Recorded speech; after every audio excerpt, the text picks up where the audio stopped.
नमस्कार, माझे नाव शिवम गुणवंत काशी.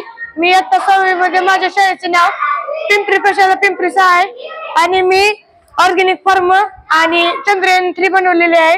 हे चंद्रयान 3 वट पाण्याच्या प्रेशरने वरी जाते आणि हे सिरिंजचे मोठ माग ओढली की हे चंद्रयान खाली येते.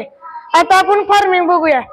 फार्मिंग मध्ये हे बैल आहेत, हे सोलर पॅनल आहे, हा डिपोय, हा मत्स्य पालन आहे, हा बायोगॅस आहे. बायोगॅस म्हणजे गोबर गॅस.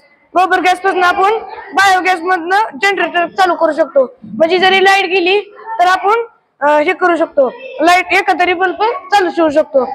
आणि समजा जर रातपडी असेल, शेतकऱ्याला त्रास होतो रातच्याला काम करायला, म्हणून हे सोलर पॅनल लावलेले आहेत. सोलर पॅनलमुळे सकाळच्याला आपण पाणी देऊ शकतो. आणि जरी रात्री पाणी द्यायचं असेल तर डिपोचा खतरा असतो, त्यामुळे आपण सोलर पॅनलवर पाणी देऊ शकतो.